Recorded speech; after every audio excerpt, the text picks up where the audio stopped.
داستان حریت میں 13 جولائی 1931 کا دن پوری دنیا کی تاریخ میں بے مثال ہے، جس پر پوری امت مسلمہ کو فخر ہے۔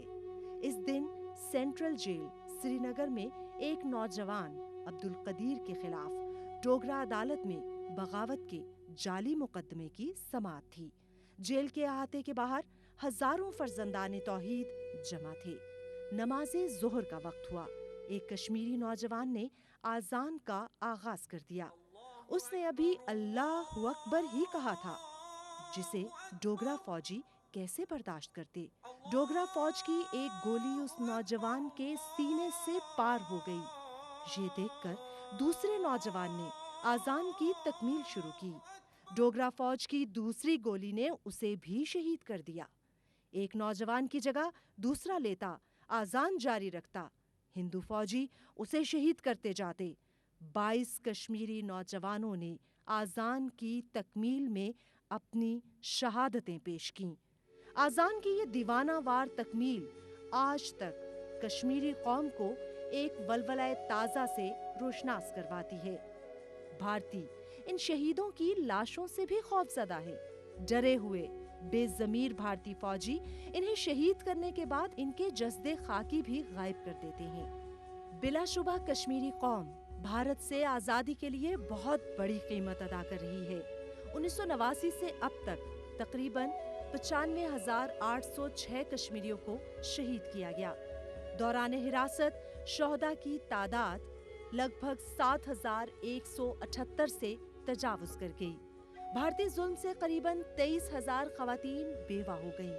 1,07,824 کے قریب بچے یتیم ہو گئے اور تباہ شدہ گھروں کی تعداد قریباً 1,10,392 ہے۔ مودی گینگ نے کشمیر میں مسلم اکثریت کو اقلیت میں تبدیل کرنے کے لیے بھارتی آئین کے آرٹیکل 370 اور 35A کو منسوخ کیا۔ 5 اگست 2019 سے ریاست کشمیر پہلے سال بدترین کرفیو اور بعد میں عالمی دباؤ پر غیر اعلانیہ کرفیو کی حالت میں ہے۔ فوجی محاصرے میں کشمیریوں کی معاشی، معاشرتی اور اقتصادی حالت ایک گھناؤنے منصوبے کے تحت مکمل طور پر تباہ کر دی گئی۔ تعلیمی نظام درہم برہم ہو گیا۔ کشمیریوں کا روزگار ختم کر دیا گیا۔ مواصلاتی رابطے منقطع کر دیے گئے۔ Mobile phone, landline, electronic اور پرنٹ میڈیا پر سخت پابندیاں ہیں۔ آزادی رائے کا تصور ختم ہو گیا۔ کرونا کا بہانہ بنا کر نقل و حمل پر پابندیاں مزید سخت کر دی گئیں۔ ہر قسم کی ٹرانسپورٹ پر پابندی کی وجہ سے مریض ہسپتالوں تک نہ پہنچ سکے، اور اگر کوئی پہنچ بھی گیا تو اسے دوائیاں نہ ملی۔ کشمیریوں کے جنازے پڑھنے پر بھی پابندی ہے۔ بھارتیوں کو بڑے پیمانے پر مظاہروں کا خوف ہے۔ کرونا کے بہانے ان پابندیوں کا مقصد مظاہروں سے بچنا اور کشمیر کی صورتحال کو دنیا سے چھپانا ہے۔ صرف 2020 میں جون کے مہینے تک 331 کشمیریوں کو شہید کیا گیا۔ بزدل اور بدکردار بھارتی فوجیوں نے 3 سال کے ننھے بچے کے سامنے اس کے 60 سال کے نانا کو گولیاں مار کر شہید کر دیا۔ یہ معصوم کئی گھنٹے تک اپنے نانا کی لاش پر روتا رہا۔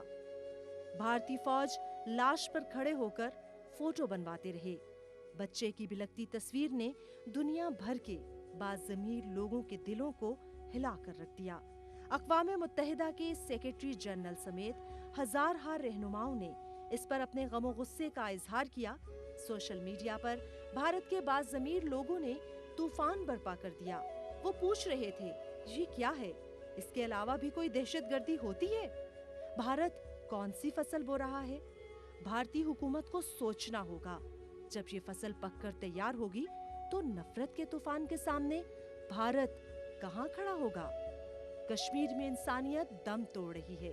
13 جولائی 1931 کو جو قافلہ رواں ہوا تھا، اس کے ہر پڑاؤ کی فضا شہداء کے لہو سے مہکتی ہے۔ شہید برہان وانی جیسے نوجوان اپنے جوان خون سے ان 22 کشمیری مسلمانوں کو خراج عقیدت پیش کرتے ہوئے، جنہوں نے آذان کی تکمیل میں اپنی جانیں قربان کی،